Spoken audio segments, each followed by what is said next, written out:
जय हो पार्वती माता की, जय हो शेरा वाली मैया की, पहाड़ों वाली माता की जय जयकार। वैष्णो देवी माता को मेरा प्रणाम।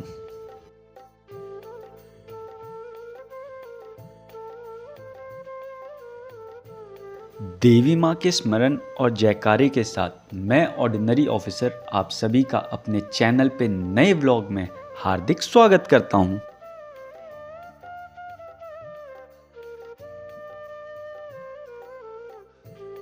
I warmly welcome each and every one of you to the new vlog on my channel named Ordinary Officer.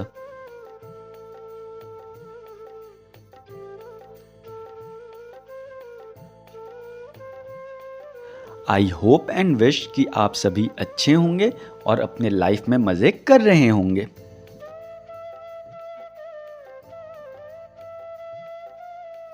पिछले व्लॉग में मैंने दिल्ली एनसीआर से वैष्णो देवी माता के दर्शन के लिए जाने के ताराकोट मार्ग में पड़ने वाले स्टार्टिंग पॉइंट तक कवर किया था। अगर आपने नहीं देखा है तो मैं उस व्लॉग का लिंक डिस्क्रिप्शन में डाल दूंगा।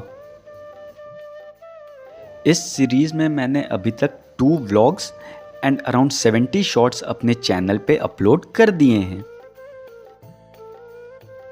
ये तीसरा व्लॉग है इस सीरीज में और इस व्लॉग में हम अपनी यात्रा को डॉक्यूमेंट करने वाले हैं। जैसा कि मैंने बताया, हम नए रास्ते जिसे ताराकोट मार्ग भी कहते हैं, उस रास्ते से होकर माता वैष्णो देवी के दर्शन के लिए जा रहे हैं। इस रास्ते पे वीवीआईपीज़ के लिए 4 व्हीलर्स भी भवन तक जाती है। हमने ये यात्रा सुबह के लगभग 9 बजे स्टार्ट कर दी थी। दिल्ली से वैष्णो देवी कटरा आने के लिए कई ऑप्शंस हैं। आप अपने खुद की गाड़ी या फिर कैब, बस, बाइक या फिर ट्रेन से वैष्णो देवी आ सकते हैं। कटरा रेलवे स्टेशन का कोड है SVDK, which stands for Shri Mata Vaishno Devi Katra. Best train to reach Katra from Delhi are Shri Shakti Express, train number 22461 and Uttar Sampark Kranti, train number 12445। Vande Bharat train भी कटरा तक आती है, लेकिन मेरा प्रायर एक्सपीरियंस अच्छा नहीं था वंदे भारत से कटरा आने का, इसीलिए मैं किसी को भी, स्पेशली फैमिली मेम्बर्स एंड जो बच्चे या बुजुर्ग लोगों के साथ आ रहे हैं, उन्हें वंदे भारत से यहाँ आने का सजेशन नहीं दूंगा। The journey by Vande Bharat train is not at all comfortable. ये मैंने फर्स्ट हैंड एक्सपीरियंस किया है, इसीलिए आपको सचेत कर रहा हूँ। There are many other train जो कि जम्मू तवी या फिर उधमपुर, न्यू नेम माटेर, तुषार महाजन रेलवे स्टेशन तक भी आती है। आप अपनी सुविधा के अनुसार किसी भी ट्रेन या बस से या फिर कैब या बाइक से बेस कैंप यानी कि कटरा तक आ सकते हैं। वैष्णो देवी की यात्रा अराउंड 14 किलोमीटर्स लॉन्ग है, वन वे। ये यात्रा आप पुराने रास्ते जो कि बाणगंगा से होकर जाता है या फिर नए रास्ते ताराकोट से कर सकते हैं। स्टार्टिंग पॉइंट से भवन तक का डिस्टेंस आप आराम से भी अगर पैदल यात्रा करते हैं तो 6 से 7 घंटे में कवर कर सकते हैं। पुराने रास्ते पे खाने पीने की अधिक सुविधा है। आप बाणगंगा में जाते टाइम नहा भी सकते हैं। इस पुराने मार्ग पे घोड़े और पालकी सभी साथ साथ चलते हैं, इसीलिए पैदल यात्रियों को काफ़ी तकलीफ़ों का सामना करना पड़ता है। इस नए ताराकोट मार्ग पे घोड़े या पालकी अलाउड नहीं है। ऐसे सच बताऊं तो मुझे पुराना मार्ग ही ज़्यादा पसंद आता है, क्योंकि वहाँ पे हलचल ज़्यादा रहती है। इस यात्रा के मध्य में अर्धकुंवारी गुफा भी पड़ता है, जिसे गर्भजून के नाम से भी जाना जाता है। ऐसी मान्यता है कि ये गुफा एक माँ के गर्भ के समान है और माता वैष्णो देवी ने यहाँ 9 महीने मेडिटेशन किया था। अर्धकुमारी गुफा के दर्शन के लिए 24 to 48 आवर्स का टाइम लग जाता है।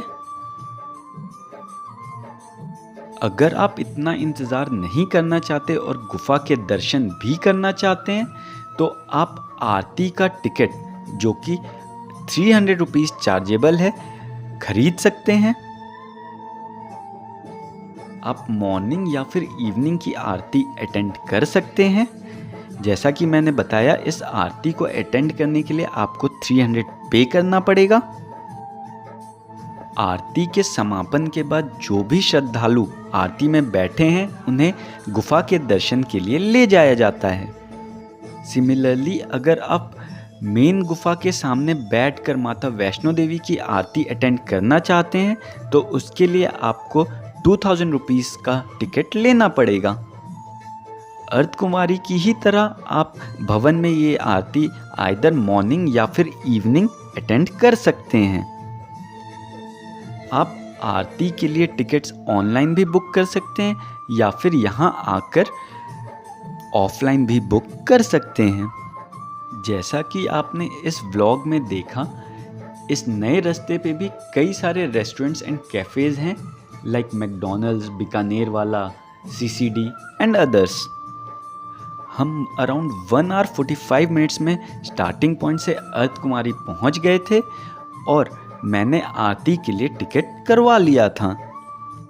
अगर आप मेरी ही तरह ताराकोट रास्ते से आते हैं और अर्धकुमारी जाते हैं तो आपको इस रास्ते पे 500 मीटर्स वापस जाना पड़ेगा और फिर ताराकोट रास्ते पे आने के लिए 500 मीटर्स अगेन वॉक करना पड़ेगा। तो टोटल 1 किलोमीटर एक्स्ट्रा चलना पड़ेगा।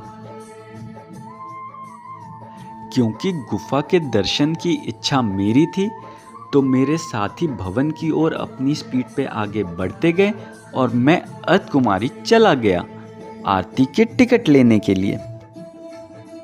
मैंने आरती के लिए टिकट कटवाई और फिर वापस ताराकोट रास्ते से होते हुए भवन की ओर आगे बढ़ा। मेरे साथी काफ़ी आगे निकल गए थे, लेकिन मुझे यकीन था मैं उन्हें कवर कर लूँगा। फाइनली डोसा पॉइंट, जो कि हेमकोटी में पड़ता है, वहाँ पे मुझे मेरे साथी दोबारा मिले। फिर हमने आगे की यात्रा साथ ही की।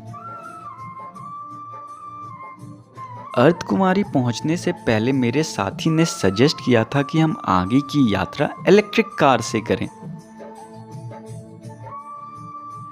हमने उसके बारे में पता किया और ये जानकारी मिली कि गाड़ी अराउंड 1 PM स्टार्ट होगी। सच बताऊं तो मैं खुश था कि हमें गाड़ी नहीं मिली। फिर आगे बढ़ते समय मेरे साथी ने सजेस्ट किया कि हम भैरव बाबा के मंदिर के दर्शन के लिए रोपवे से जाएंगे। इसका मेन रीज़न था कि हमारे एक सीनियर ने हमें जम्मू में पार्टी के लिए बुलाया था और वो बहुत ही ज़्यादा आतुर थे पार्टी अटेंड करने के लिए। अराउंड 12:45 PM हम भवन पहुंच गए। हमने अपना सामान लॉकर में जमा कर दिया और फिर देवी माँ के दर्शन के लिए निकल गए। ज़्यादा भीड़ नहीं थी, इसीलिए हमारे दर्शन आसानी से हो गए। देवी माँ के दर्शन के उपरांत हमने अपना सामान लॉकर रूम से निकाला और फिर मैंने रोपवे का टिकट करवा लिया। ज़्यादा भीड़ नहीं होने के कारण रोपवे का भी टिकट आसानी से हमें मिल गया। भवन से भैरव बाबा मंदिर का डिस्टेंस अराउंड 2 किलोमीटर्स का है और ये रास्ता काफ़ी सकरा और स्टीप भी है। रोपवे में लाइन थोड़ी लंबी थी और हमारा नंबर आने में 40 से 50 मिनट लग गया। सच बताऊं तो मैं पैदल भी ये यात्रा 1 घंटे के अंदर कंप्लीट कर लेता।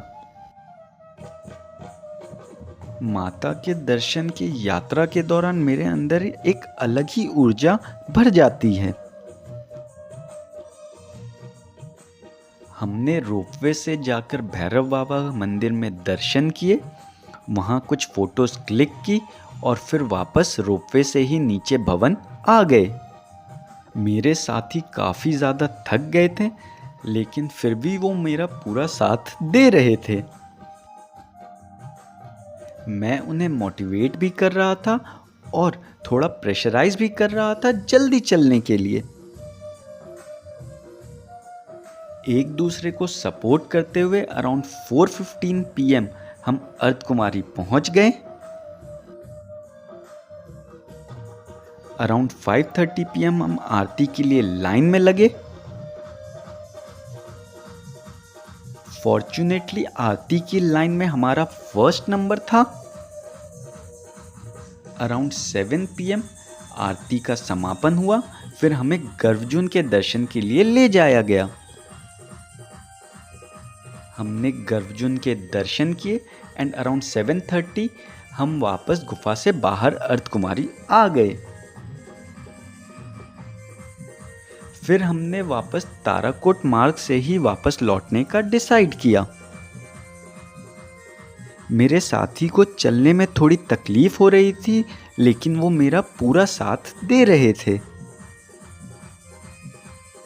हम around 9:45 to 10 PM starting point पे पहुंच गए और वहां से हमने फिर कटरा बस स्टैंड के लिए ऑटो बुक कर लिया। कटरा बस स्टैंड से हमने कैब बुक की और जम्मू के लिए निकल गए। ये थी हमारी 2025 में माता वैष्णो देवी के दर्शन की पहली कहानी। आई होप कि आपको ये पसंद आया होगा। हम फिर मिलेंगे नेक्स्ट व्लॉग या शॉर्ट के साथ। तब तक के लिए tata bye bye and take care. अडियोस अमीगोस।